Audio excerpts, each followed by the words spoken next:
The advice and opinions expressed by the host of Autism Live and her guests are meant solely as suggestion and should not be in any way construed as child-specific advice. The Center for Autism and Related Disorders advises working with a board-certified behavior analyst who has experience with autism before starting any intensive behavioral intervention. Any choices you make in determining your child's treatment are completely at your own discretion.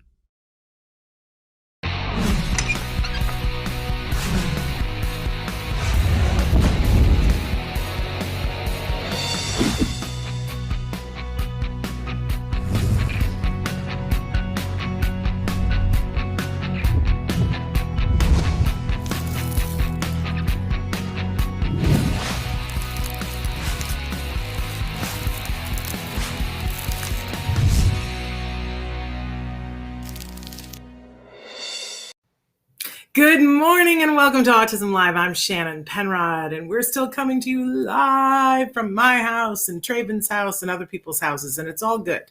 I'm saying it's all good because I'm trying to move forward with it all, which is part of what our show is all going to be about today. But I'm really grateful to be here with you today, and I mean that sincerely.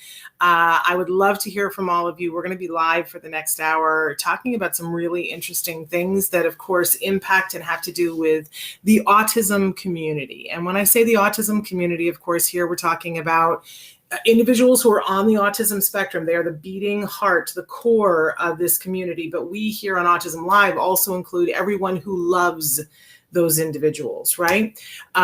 We all have unique things that we're striving for. We want to not just survive, but we want to thrive, right? So we hope to provide information and inspiration to that entire autism community and give a voice to that entire autism community. That's what we're here about. That is what our mission is. And please let us know if you feel like we're not getting that done. Our ears are open. We are listening to what you guys are saying. So let's talk first about some of the different ways that you can connect with us, because I think that especially today, we're going to be talking about some things that I think are going to really cut right to the core for folks. So we're live right now on Facebook, on YouTube, on Twitter, and on our homepage, autism-live.com. On any of those four platforms, you can be interacting with us with kind of, I would say, a fair amount of ease, especially Facebook, YouTube, and Twitter. If you write in on those platforms right now, we will be able to see your comments almost in real time. Go ahead. If you're watching, say hey, say hi, tell us where you're watching. We love to hear from you. We'll do a shout out to you. If there's ever something you want to write and you don't want me to read it to the audience at home, please put that first in the message so that I, see that you don't want it read out loud, that it's private. That's okay too. But especially on autism-live.com, it's totally private, right? And we really appreciate you guys interacting with us on all of those platforms. I also want to say that we're live on a bunch of other platforms, and Traven is going to be cycling through some of them. And we appreciate your comments. It's just a little bit slower getting to us on those platforms, but that's okay too.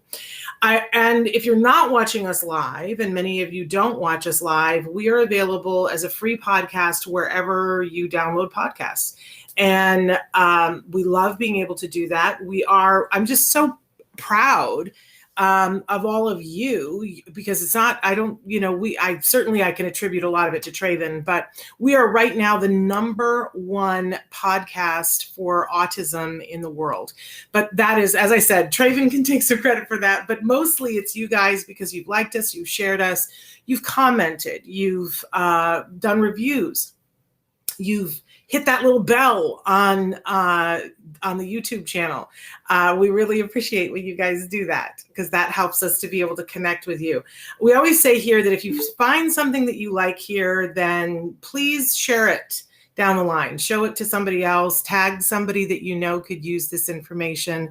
It is free, and I'm really happy and excited to be able to continue to do that for this community. It's a free resource.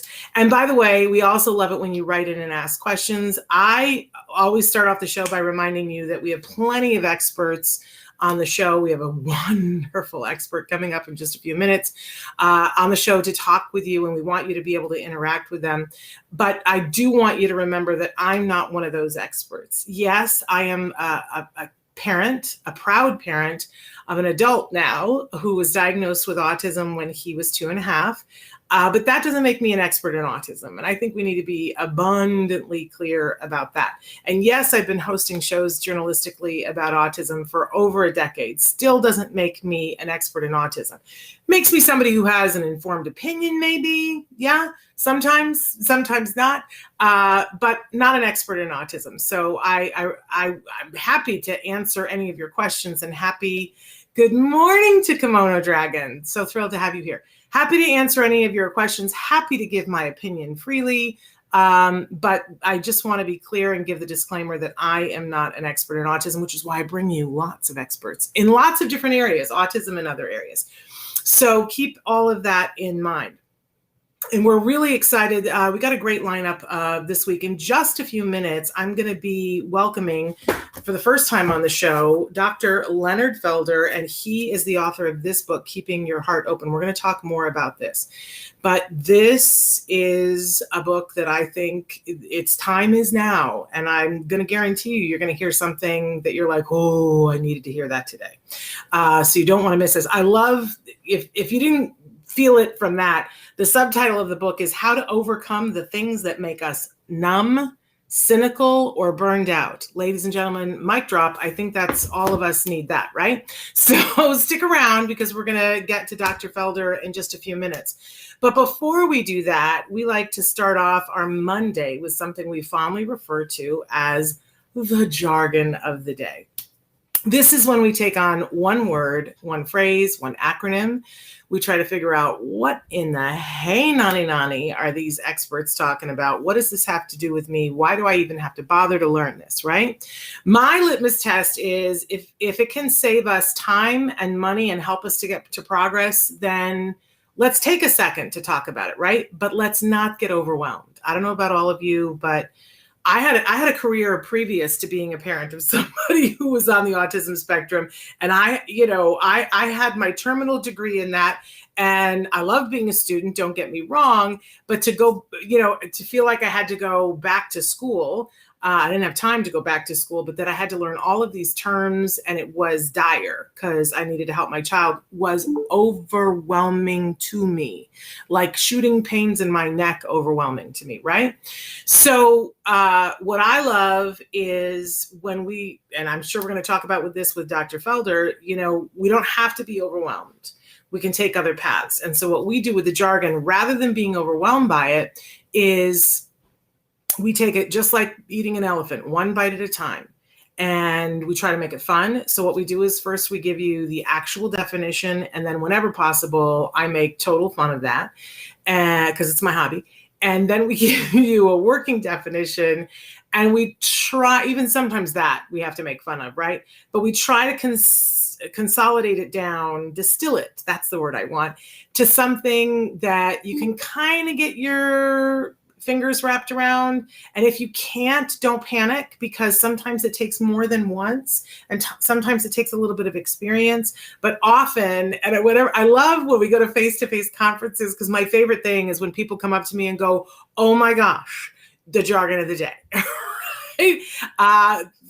Baby BCBAs will come up to me and go, oh, the jargon of the day, and will you explain this? And the aha, or when a parent comes up and says that, it makes me the happiest woman on the face of the planet. Keep in mind, part of it is that I needed to learn these terms too. So today's jargon term, which I think is something that is greatly misunderstood, and I'm so glad that we have an opportunity to talk about it, is automatic reinforcement. So we've been talking about the 4 usual suspects about why people engage in behavior, and in particular, challenging behavior. And I want to be clear that when we're talking about this, we're not just talking about people who have a diagnosis of an autism spectrum disorder. No, we all engage in these behaviors, right? Challenging behaviors, think about it. Every single one of us has something that we do that is not really helping us to get to our purpose, and is something that we wish that we were doing something else, but we kind of have a hard time stopping that, right? And there are 4 usual suspects with that asterisk number 5. So automatic reinforcement, let's just quickly go through what the 4 usual suspects are.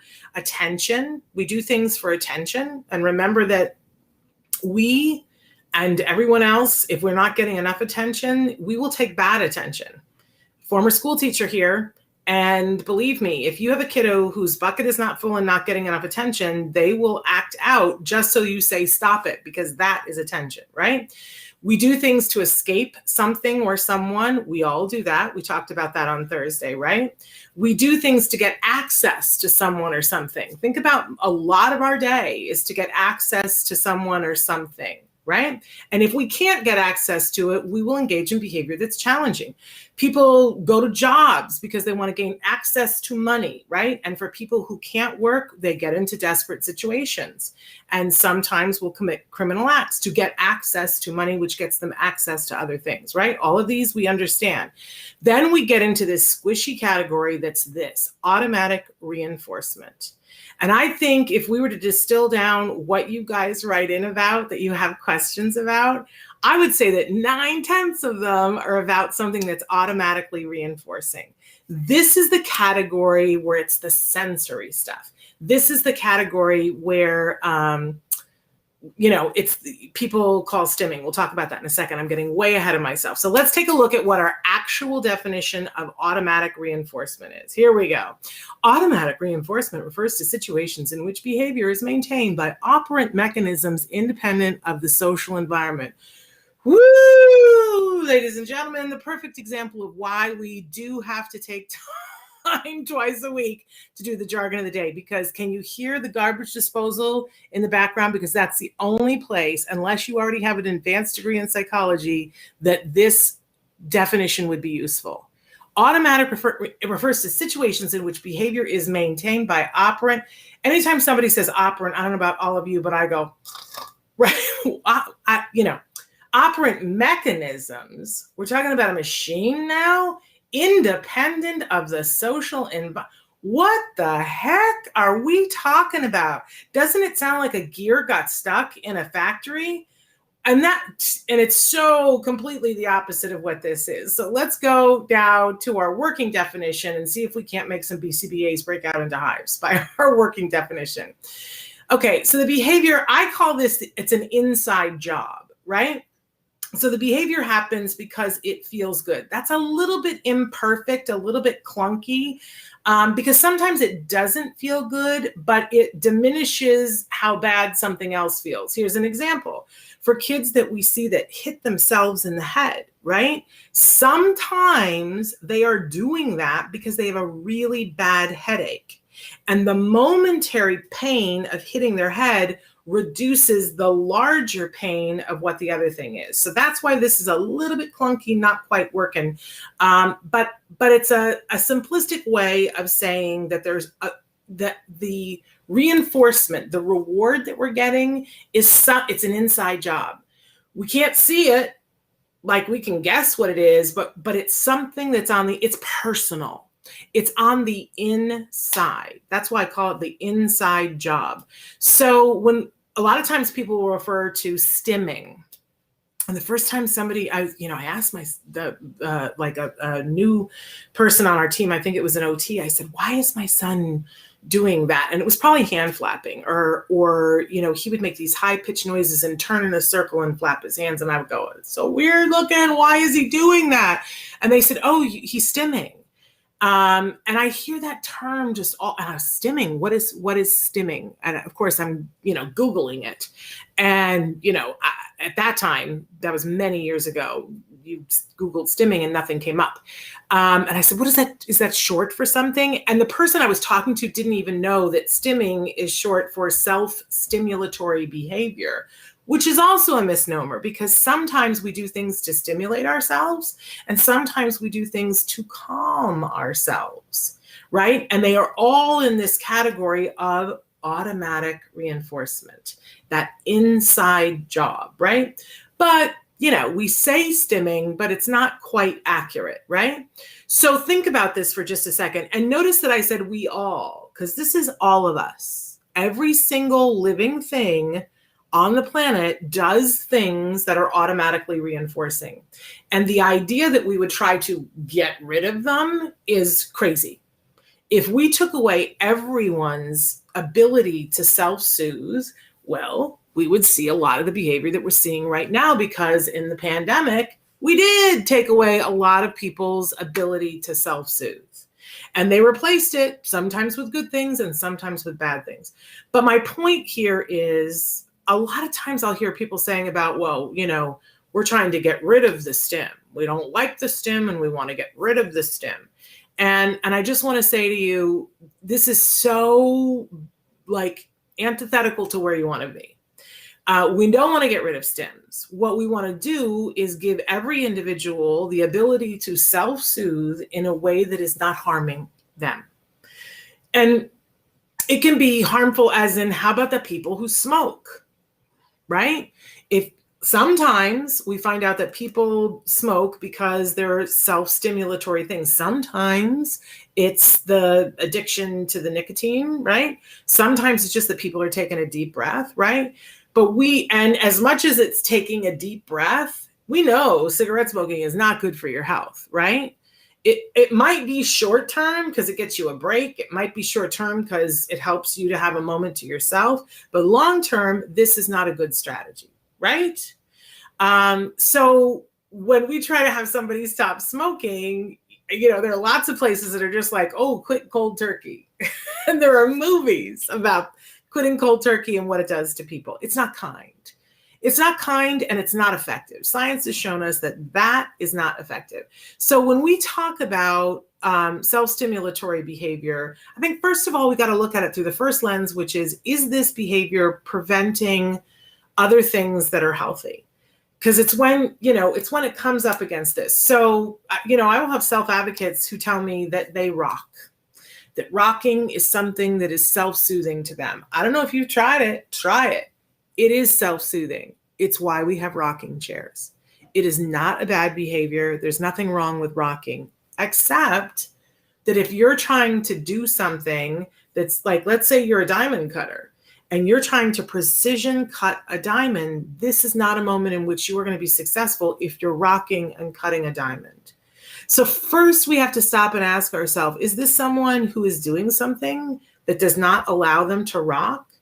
Sometimes the issue is that there are neurotypical people who are made uncomfortable by the behavior. And I think we got to start leading the conversation into not just saying that a group of people have to stop doing the thing that's self-soothing because it makes other people uncomfortable. I think we need to start making the conversation with the neurotypical people and going, what is it about that makes you uncomfortable? Like maybe that's your problem, not the other person's problem. But I think we also have to acknowledge that when you're rocking, it's hard to be painting. It's hard to be drawing. It's hard to be writing. It's even hard to be typing, although I know some people who can rock and type at the same time. And if you can, more power to you. But a lot of other people struggle, especially in the learning.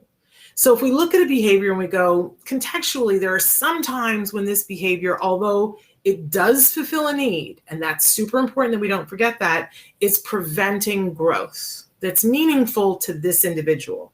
And that's, let me say it again, growth that's meaningful to this individual, whoever that is. Not necessarily just to somebody's parents, but meaningful to that individual. The other day on our show, somebody wrote in and said, how do I connect with my child who's nonverbal and how can I grow language? And I gave a little bit of an example, and somebody else wrote in, and I'm sure from a place of love and real good. They were like, stop trying to teach them how to communicate other ways and just, love them and communicate their way. And I don't disagree with that at all, except the part of stop teaching them. Because I think it's important to teach people and give them skills, no matter who they are, no matter where they live, no matter anything, what their religion is, what their political affiliation is, what the hue of their skin color is. I think teaching is important and giving people the opportunity to learn and not giving up on someone because they can't learn in the way that other people do. So I'm all about giving people opportunities to learn and finding other ways. But in the process, we have to be compassionate, right? So if you are trying to get a behavior to not be present at a specific time because contextually it's not working. So for instance, the person who wants to be an author and wants to type, giving them a way to self-soothe that, for instance, isn't rocking while they're typing, but totally giving them an opportunity when they're done to go and rock it out. I think we have to come from that compassionate place of not trying to eliminate self rewarding behaviors, automatic reinforcing behaviors. But we can morph and shape. I love the example of Temple Grandin that she loved to spin this metal plate on her bed. And she still says, that if her mom had let her, that's all she would have ever done. She would never have gotten advanced degrees. She would never have had the life that she had. She would never have the friends that she has because she would have sat there and spun the plate. Because in the moment for her, that's all that was reinforcing. Now, her mother, Eustacia Cutler, one of my heroes, didn't say, enough of that, stop doing that, you can't do that. That's not what Eustacia said. Eustacia said, that's cool, that's wonderful, that's one of the great pleasures in your life, but you got to do other things as well. So she said, you get 1 hour a day to sit in your bedroom, spin that plate, utilize it, take your time, do it, but then you got to go and muck the stall out in the barn with the horses. And as a result of that, she got very interested in animals, which led to a career in animal behavior. Come on. And training the world's experts on animal behavior, which she gets real excited about. And I think is as excited about as spinning the metal plate. Although if you talk to her, she says that and running sand at the beach through her fingers, she says, oh, I could do that all day. And she's still excited about it. What a wonderful, round human being she is. And we all need to be round human beings. So automatic behavior, it's behavior that we do because it feels good somewhere on the inside or it helps something on the inside. We don't want to eradicate these behaviors, but we want to shape them, give them context. And when something is challenging and warring with something that is personally meaningful, we want to sometimes give a replacement behavior that does the same thing. Let's say that someone's typing and they can't manage the rocking, but they can bounce their foot. We see a lot of people who do that. So they still get that paycheck on the inside, but they're able to do the things that they want to do. I love looking at behavior in that way, in that compassionate way. But I also want all of us to be thinking about if you see somebody engaged in a behavior that makes you tense, that makes you nervous, let's all stop and go, what's up with me that behavior makes me nervous? Why is that me instead of assigning, oh, you need to do it my way to somebody else? And let's spread that message to the four corners of the earth, shall we? I think that would be a good thing to do on a Monday. Yeah. All right, moving on. We always have a question of the day. I'm always trying to not be late and I'm still late. What do you do to calm yourself? Because we talked about stimulate ourselves and calming ourselves. What do you do to calm yourself down? And it might be more than one thing. I know for me, when I've got something on my mind, like I'm a terrible housekeeper. Can I just admit that, I do not have the attention span to house clean. It is not my thing, right? But when I'm trying to work through something that I've got to have a conversation with somebody and I got to rehearse it in my head, the best thing in the world for me to do is clean. And because it becomes mindless, I'm doing these activities and I'm thinking in my head and it gets me centered, it gets me focused, and my bathroom is clean or my kitchen is clean afterwards, which is a wonderful, wonderful thing. Now, I'm also capable when I'm stressed about something of eating it out. We're trying to not do that as much, right? Because that is antithetical to what I really want to be doing. Does it work short term? Yeah, it does. But I like the cleaning the kitchen better. But, it's got to be a certain level of things because otherwise I can't, if I don't have something that's really got me preoccupied, man, I'm just not into the housework. It's just not happening for me. But what do you guys do to calm yourself down? My mother used to love it when I would get mad about something, because I would be just scrubbing kitchen cabinets down. And she'd go, let her be mad. Let her go. Everybody'd be like, look, what's going on? This is not you. My mother go, no, let her work it out. Right? So what do you guys do to calm yourselves down? We'll want to hear. Go ahead and write into us. Okay, moving on. We always have a topic of the week. Let's see what our topic of the week is. Is it sensory? Sometimes when we look at a behavior that somebody is doing, we can get real judgmental about it, right? And it's not just us, it's the whole world. And sometimes we're that way with ourselves, that we get, gosh, I'm watching that show, Physical. Ooh, almost can't do it. It's on, I think it's on Apple TV, and you get to hear the inner thoughts of this woman who is bulimic. Ooh, the things that she says to herself. But at a certain point, I think it's always a good question to ask ourselves, is this challenging behavior happening because of a sensory issue? Because you're going to go about it entirely different when it's a sensory issue. Sometimes we look at something and it's just behavioral, but a lot of times with autism, there is a sensory component. I always say the difference between a tantrum and a meltdown. Tantrum is when somebody's upset. Meltdown is if you gave them what they wanted and they would still be upset. That's a meltdown. And I think almost all the time, if not all of the time, there is a sensory component to a meltdown. There's something else on top of it. Yeah, I wanted the candy cane. Yes, I wanted the chocolate bar. Yes, I wanted to play with the toy. And I was upset about it and I threw a tantrum, right? But then when it gets into meltdown and you gave the child the candy and they're still hysterical, for me, my bet is on that there is a sensory component. And I use the example of a child, but let's realize that we are all children, all of us. We are somebody's child, and we are all children, and we all have sensory issues. You do not have to have a diagnosis of autism to have sensory issues. Just put a bunch of people in a room and go, what sound makes you crazy? Or what smell can you not bear to smell? Or, what place can you not bear to be in? And I'll guarantee you will find the sensory component to it, right?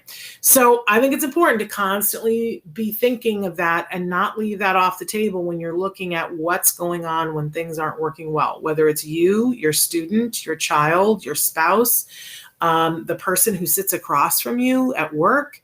If something isn't working, have you asked yourself, what's the sensory component? I've seen people who aren't getting along in an office and you turn off the overhead fluorescent lights and suddenly everybody's happier. It's crazy, but it's not. All right. So that's our topic for today. So I got to get to my wonderful guest. So for the first time on our show, but I suspect not the last if he's willing, Dr. Leonard Felder is here. He is let me just start by saying that he's written several books, appeared on Oprah and CNN and countless other places, is a true expert, and has some amazing things to say that I think will resonate deeply with our community, but really with all communities right now. And we could take a minute to talk about the other books that he's written, including We See It So Differently and When Difficult Relatives Happen to Good People. It's just some of his books, so you'll want to check out his library. But this book in particular, Keeping Your Heart Open, the subtitle is How to Overcome the Things That Make Us Numb, Cynical, or Burned Out. I'm telling you that this is the book for this moment in time. I put a thing on my Facebook this morning. I said, are you feeling, checked out? Are you feeling like you are just on another planet and that you are working on a short fuse and you just don't even feel like yourself because of everything that's going on? This is the book. This is the book that he's going to help us to find our way back. So I'm also going to let him tell you what his connection is to the autism community, because it is a beautiful connection that we here at Autism Live are especially fans of. So let's welcome to the show, Dr. Leonard Felder. Hi, it's good to talk with you. I really love the the class you just gave me on stimming, I mean, it was so accessible, it was so understandable, and it definitely applies to all people, not just people on the autism spectrum. Well, thank you so much. I'm so excited for you to be here. I'm just hoping I don't cry during this interview. That's how excited I am for you to be here. Because this, and I got to look to see if I have my tissue. My child who has autism, whenever I cry, which I cry often, she throws the box at me. So I wish we were in the studio because I would take it. I would totally take it. But that was one of the things that I was going to ask you. It says it on your book jacket, but I didn't want to say it for you. But talk for 2 seconds about what your connection is to the autism community, because it's personal to us. Well, as a psychologist, I got zero training on how to deal with people with autism. I didn't know anything. And then my wife and I adopted a child. And after a few years, we figured out something's going on here. And then the labels and the diagnosis came. And so we've been in school. We've been in school learning, and it never ends. We're always learning stuff. We always think we know what's going on, but like you said before, sometimes it's a sensory issue, and we think we know what's going on, and then slowly you go, well, wait, what if it's a sensory issue? And then you try to figure out what's going on. So we're learning every day, and my child, whose name is Ilani's teaching me every day stuff that I need to learn. So like with this book, Keeping Your Heart Open, you know, I'm a compassionate person, I'm a psychologist, but sometimes Ilani says to me, Dad, you're using that soft therapist voice right now, but you are really pissed off and I can smell it. Okay, so it's like, oh my God, I'm so busted. And so I'm realizing every day that if I'm not breathing and if I'm not doing certain things to stay centered, my autistic kid, and you know, autistic kids aren't supposed to be able to read nonverbal cues, go, you know, take that. That's not true. So she picks up all sorts of stuff that I don't even know I'm sending out. And then slowly I have to trust her. I have to open up. I have to make sure I'm not ruining the situation and making it worse by my own agitation. Well, I love hearing all of that. And I think it just tells our audience too, that not only are you going to tell us about how we're feeling, but you're coming from a place of understanding baseline of some of what all of us are going through, because we have these children that we love. And we're not always sure that, I think part of it, tell me if I'm wrong here, is that we're not, as you said, no one gave you a class. No one handed me a booklet when my child was born and said, oh, by the way, your child's going to get a diagnosis of something that you're a little bit unfamiliar with. So here's the manual of how to be a parent and how to parent someone who's on the spectrum. But your daughter is a gift to our community. She's been on the show before, and am I allowed to talk about, you know, why she was on the show and talk about the film? Is that okay? That's okay, but I just got to tell you, you know, we're always learning more about our kids. So we always knew that our kid possibly was gay, but we didn't know that she was transgender. And then she slowly began to reveal to us just how much she is transgender. And then she was in this wonderful workshop with Jason Weisbrod where they asked everybody to talk about their truth, and it's all people on the spectrum. It's called Spectrum Laboratory. And Ilani said, well, can I make a movie about being transgender and autistic? And Jason said, yes. And so all of a sudden we jumped into another universe, and we got to bump into people like you who said nice things about the film. And you know, all these nice things happened because our kid was willing to tell the truth and other people were willing to listen. Yeah. Well, and she told the truth in a time and space when the truth needed to be told, and it wasn't being told. It wasn't being told about individuals on the spectrum. There were lots of things that were out there about being gay. There were lots of things about being transgender, but she stepped up and is, I think, you know, one of the bravest pioneers in our community, because she stepped up, and it's just amazing the avalanche of what we've heard from people. But the film, I am one of the biggest fans. I got to elbow other people because there's a long line of people who are big fans. Boys Don't Wear Dresses. I've talked about it before on the show, and I don't know, you know, sometimes it's available at a festival, but you guys should be Googling it, trying to see it. It's important, and it's beautiful, and it's funny, and it's delightful, and it's short. You have no reasons not to see it. But so that is Dr. Felder's daughter. So he's walking his talk, y'all. And something I want to say to other parents, though, is like, our daughter is really smart, and she reads at a first grade level. She's 28.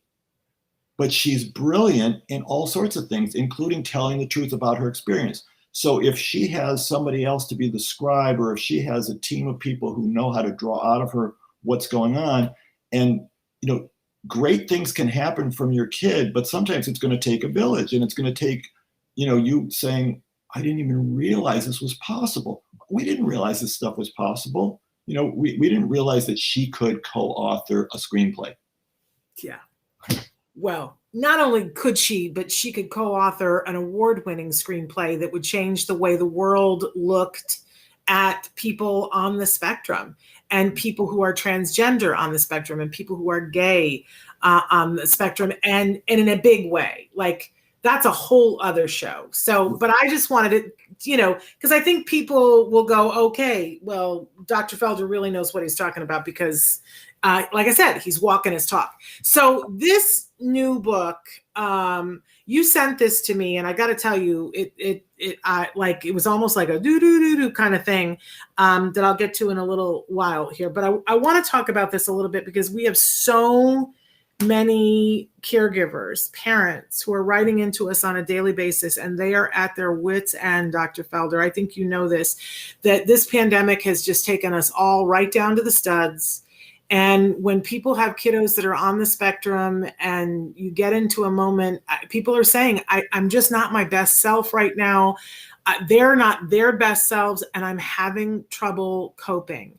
Tell us, I want people to get this, and I want you, where can they get it? Amazon, right? Is Amazon the best place to get it? Real easy on Amazon.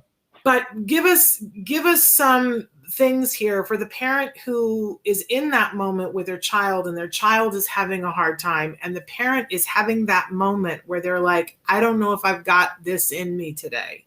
Uh-huh. Give us some tips from the book and from you about, and give us an idea of how the book helps us to get through those moments. Well, the book is a whole bunch of tools and methods that have worked for me, worked for other people, and you get to pick which tools you like, which, it's like the question you asked for the day, well, how do you calm yourself? So there's two different ways. I'll answer that one quickly. One is, if you come from the compassion place, if you can remind yourself in that moment, is my heart open? Can I get my heart open? Because my heart isn't open right now. I'm actually feeling very judgmental and impatient, and I got to get this kid out of this store before there's an explosion. If your heart is open, you're going to be a lot more creative. You're going to be a lot more effective. Your kid's going to be able to sense that you're there with them, and you're not the enemy, because your heart is open. They feel the connection. So that's if you can go to the compassion place. If you can't go to the compassion place, that's not your favorite language, but you're an efficient person, you can go to the efficiency place. The efficiency place is, if I breathe, and if I talk in a calm voice, it's sincere calm, not fake calm, and if I can connect with what's going on with my kid right now, this is going to last 2 or 3 minutes.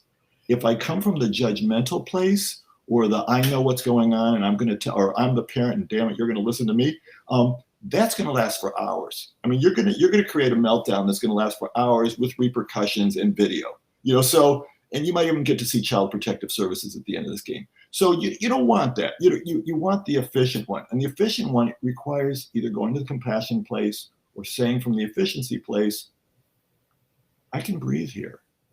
And I can try to access either my spiritual or my intellectual, or some of the things that I was taught by Shannon or somebody else.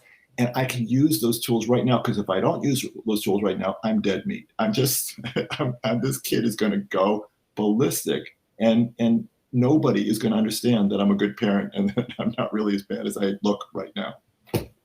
Yeah, it's and I so appreciate that. One of the things that I love about the book, it sort of reminded me of the way you have it separated into these headings. It reminded me of Friends, the TV show Friends, because as you go through the book, there's little titles everywhere where it's sort of the heading for what you're about to talk about, and then you'll give tools. But this is the episode with the breathing, and this is the episode with the kind self-talk. Of course, I'm trying to find one now, and of course, I'm finding everything else. I'm finding all of the options. Okay, right. The woman who finally listened to the parts of her soul that were feeling neglected, right? And you look at that and you go, oh, I think I need to read that one, right? And there are so many of them throughout the book that, and you can sort of, I mean, I love reading a book cover to cover, but I also like going in and opening up a book and going, okay, what does it say today? The mom with the frustrated teen. So there are all these headings that I think you guys will go, oh, I think he's talking to me. But then you get into your options where just like you did, where you have option 1 and you have option 2. And I love that, because sometimes I think, Dr. Felder, we feel like I don't have any choices. Somebody's strangling me and I have to do this. I have to. And for me, knowing that I have an option, that I can look at it this way, or I can look at it this way, or I can, totally mess this up and, like you said, take twice as long for the day. I don't know. That helps to ratchet my anxiety down, is knowing that I have options. So I really appreciate it that you put it. Okay, the woman who invited her kids to teach her how to be a better mom. I loved that one. Our kids, they'll teach us. I mean, whether they're verbal or nonverbal, if they've got an iPad, they will teach you what they're irritated by, what you mean. My kid has taught me so much about my tone of voice, when it's patronizing, when it's condescending, when it's impatient. I mean, I'm getting a master class in cleaning up my act from a person who, it probably could not get a teaching credential in California, but she's a damn good teacher. Yeah. My son took me to school the other day and let me know how I was not getting the job done. And I'll tell you something, it's humbling. But because I was reading your book, I was able to, have the option of breathing through it and saying, why don't I be open to listening to this? Why don't I be open? Because if what I want is to be the best possible mom to my child, then why don't I be open to hearing what he has to say and not take it personal in terms of beating myself up, but to take it on and go, okay, what is useful here? And can I potentially change what I'm doing to do job number 1, which is to show up for my kid. So I'm using it. You went to the compassion place there, and you're a good compassion person. But if someone's not feeling the compassion, they're just feeling the efficiency, they can say, you know what? My kid's actually offering me a shortcut if I would just shut up and listen. They know the shortcut to save me from making a fool of myself and making this much worse. Yeah, it's really amazing. The book is incredible. And I think one of the things that's amazing is that it's so current, that you talk about, how we are all feeling right now, and that some of us are feeling numb. Some of us are just like in this haze, where we're not quite sure what's going on. I feel like there's a certain amount there's even a commercial right now that says, oh, isn't it great? And it shows all these things that you can go do. And they're like, you can go here now, and you can go there now, and you can see your friends. And isn't it wonderful? And then there's a moment in the commercial where the person takes a breath and says, is it just me, or does it seem like it's harder than it was before? Oh, wow. I didn't see that. That's great. And I was like, what? But then they continue on and say, but you still got to try. You still got to do it. I don't even know what the commercial is for, but every time I see it, and they play it a lot during the Olympics, I go, oh, it's collective, that we're all struggling a little bit. Right. That but this book, I think, is the ticket, you guys, because I think you're all going to find yourselves in many of these stories, and that it's super duper helpful. Whether it's that we're dealing with our kiddos on the spectrum, or let's switch to talk a little bit about for couples, that for a lot of years we've talked about, I'm going to talk specifically about parents who have kiddos on the spectrum, that the statistic was that most of us were going to end up divorced. But it isn't true. We've now seen that is not the case, that some couples get stronger staying together, but COVID has really pushed things, and everybody's compassion and dealing with our kiddos. It's put us all in the petri dish a little bit more. So what do you recommend, and talk a little bit about what the book recommends about for couples and this new tension with our kiddos and with each other, because we've all been in this different set of circumstances and are coming out of it. Okay, I'll give 3 quickies. The first one's based on what you just said before about we've all got shorter fuses. And if we admit it to ourselves and to our significant other, say, I've got a shorter fuse. So So forgive me if you start to sense it, but call timeout, like in a football or basketball game, call timeout and say, timeout. And my wife has this great thing she does. She calls it a do-over, where she'll say, timeout. Could you try that sentence again without the patronizing tone or without the "you stupid idiot" implication that was underneath, that you were trying to hide, but it was there? I went, oh, okay. I didn't even realize it was there. So the fact that you can give each other as a couple a do-over, you can say, let's try this conversation one more time, only without the "you stupid idiot" part. And then the next thing is, with couples, almost every couple's got a difference. Like there's always one couple who's a neat Nick and one couple who likes to have things casual around the house. Well, there's always one couple when raising a special needs kid where one person says, we've got to get on this right away. We got to make a list. We got to handle everything. We got to bring in all the advisors, and the other person saying, chill. It's going to be fine. They're going to outgrow it. It's going to get worked out, and they want to kill each other from their different styles. Mm-hmm. So what if they actually are balanced with each other and they offer each other something? One of them is saying, there is some stuff we got to focus on. And the other one's saying, but can we do it from a less intense, agitated place? Because the agitation I can't deal with. So if the two of them are talking to each other as partners and teammates who have this balancing style, they can say, this is our fight number one. My wife and I have this fight number, we call it our fight number one, where I will jump to a solution because I'm a Capricorn. Capricorns jump to mountain crags, and they like where they are. My wife is Libra, and she will weigh a decision. She makes great decisions, but she can't be rushed. She has to weigh the decision. Even after she's ordered dinner, she's still looking at the menu and she's wondering, maybe if I change that, so she's still, and she makes beautiful, wonderful decisions as long as I don't rush her or breathe her down her neck. I, on the other hand, need sometimes for the decision to get made. Otherwise I go crazy. So that's our fight number one. If couples can say, this is our fight, we always have this fight when we're trying to talk about what to do with our kid. And the truth is, you're both right. The person who's saying, let's chill, let's try to do it without the intensity and the wringing of our necks. The other person says, let's make sure we focus.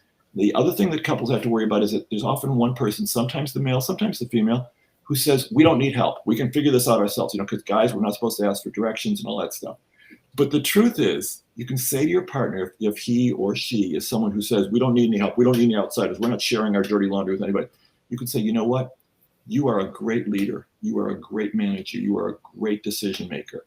And we know that the best manager and the best leader is the one who's 1 or 2 or 3 phone calls away from the answer to any question. You don't have to know the answer to the question, but you got to be 1 or 2 or 3 phone calls away. So you're building your cabinet. You're still the president, or we're co-presidents, or we're going to be the presidents, but we got to have a good cabinet. Let's make a good cabinet. Let's ask our cabinet for stuff. We still get to be the president or the co-president who makes the decisions.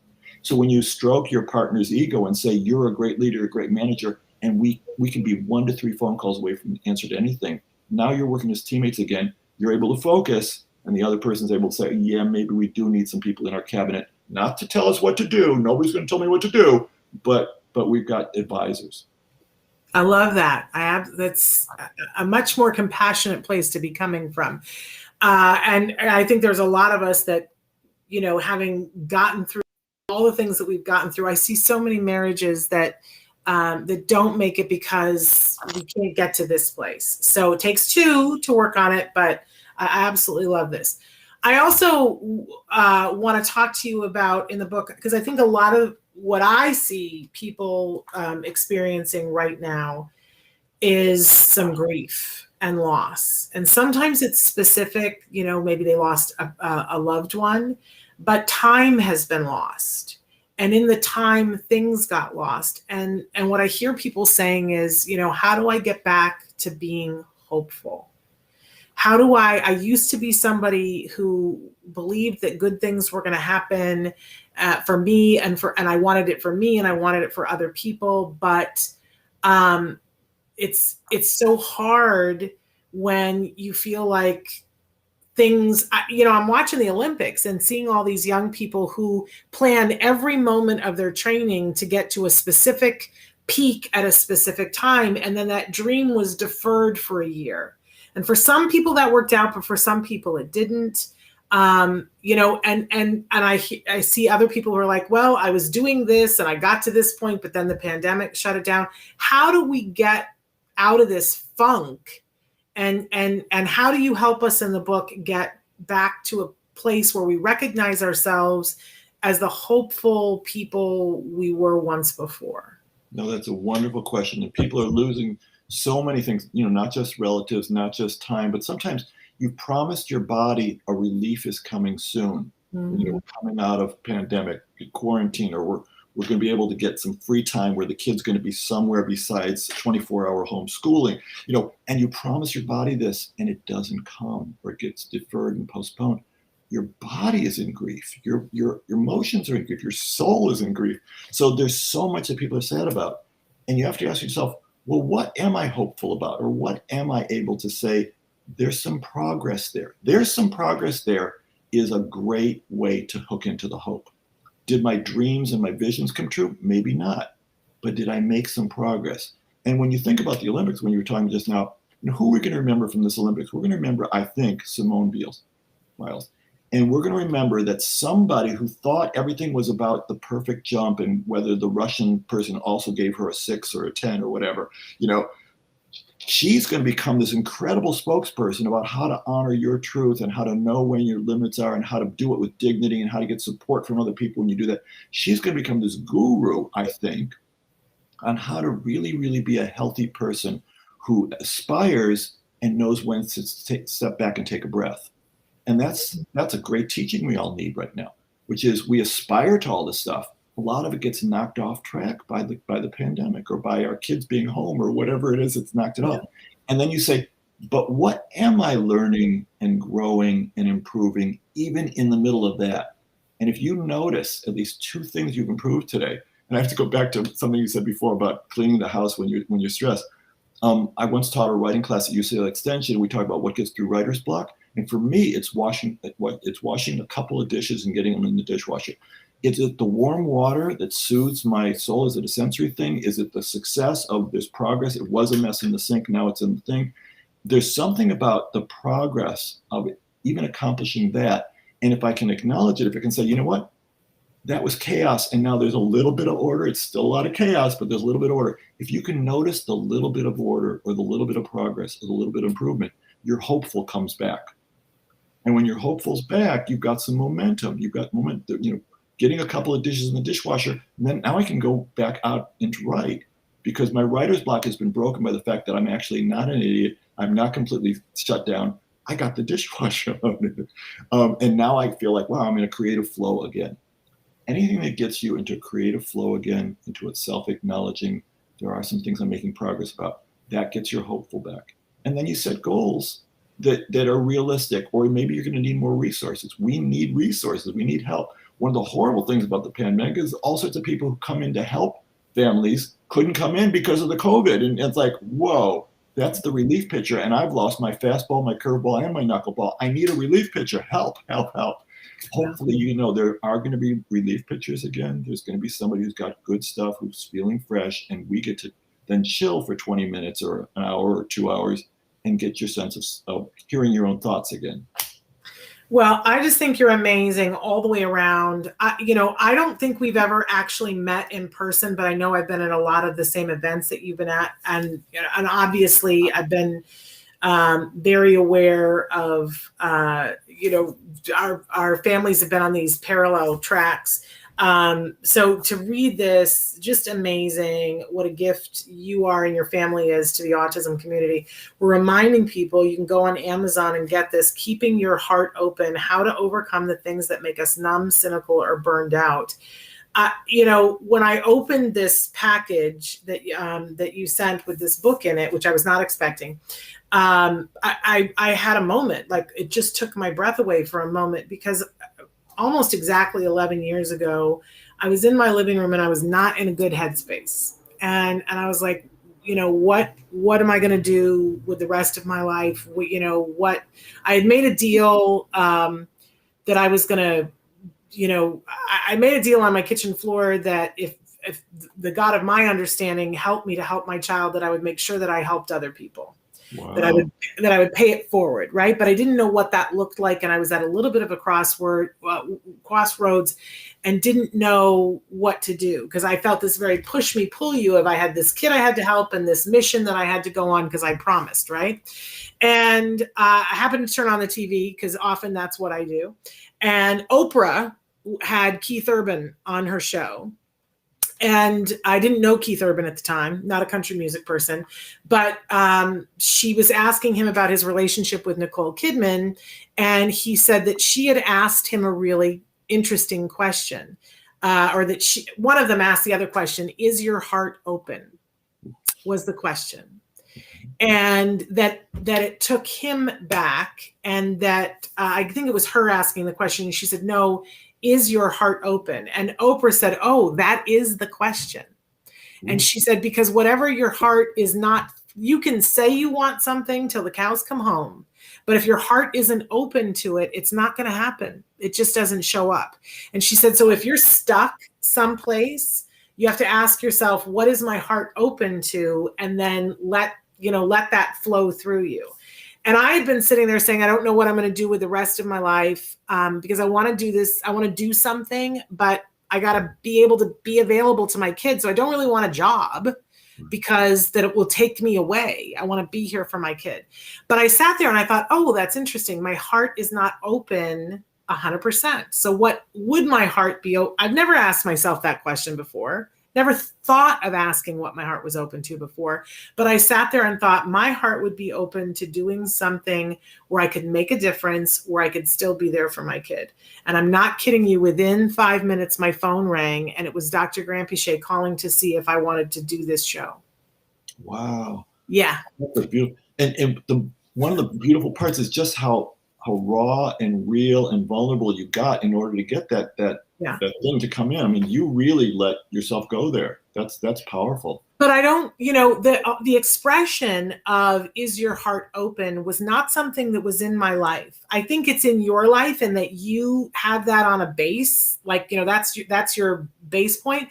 But I want to say to people, if you are in a place where that is not a question where you're asking yourself, I want to encourage you to ask it. And I want to encourage you to get the book, to start some of the exercises to get yourself to a point where it is your baseline. But that set me on a road, that thought, and then her calling set me on a road that is why we're sitting here today. But this whole thing about how to overcome the things that make us numb, cynical, and burned out are all the things that I ever talk about. Because I can be in action, or I can be completely numb and overwhelmed and burned out, as so many other parents of kiddos on the spectrum, or people who just have other considerations. So when I opened it, I was like, who wrote this book? I was like, what? They're talking directly to me. What is going on here? And then when I realized who you were, that you were Alani's dad, I was like, oh, well, okay. This makes total sense. So great book, very timely for, I believe, all of us. Certainly for me, I felt like it's that thing of, singing my pain with his song. I felt as if he was singing directly to me. I felt like you were singing directly to me, Dr. Felder, which is a sign that you're doing things really well. So thank you for this. Again, people can go on Amazon and get it. Keeping Your Heart Open: How to Overcome the Things That Make Us Numb, Cynical, or Burnt Out. It's truly a book for our times, written by Dr. Leonard Felder, and we thank you for being with us, Dr. Felder. Well, thank you. I really enjoyed this. Super fun. I look forward to getting to meet you and your wife in person when the pandemic is over. In person, I have hair. It's just on TV that I'm bald. Well, I don't know if you know this about me, but I cut my hair again, and you could tell my mental wellness by how short my hair is. And I cut my hair again. I aspire to be bald. It's the thing I want most in life, as witnessed by how I keep cutting my hair off. So there we go. So when we meet in person, you will have hair and I won't. Okay. We'll be open and equal and even. All right. Thank you so much. And I want to thank everybody for being here, saying hello to Guadam and to Helen and to Rain. I'm so glad that you guys are all here. We'll be back tomorrow with more Autism Live. We have, it's Temple Grandin Tuesday tomorrow. Can't wait for you to see that. And then live with Dr. Doreen Grandpichet on Wednesday. Thank you again, Dr. Felder. Thank you to all of you. We'll see you tomorrow. Until then, give your kiddos a hug from me and one for you too. Bye-bye for now. Have a good week. Bye-bye.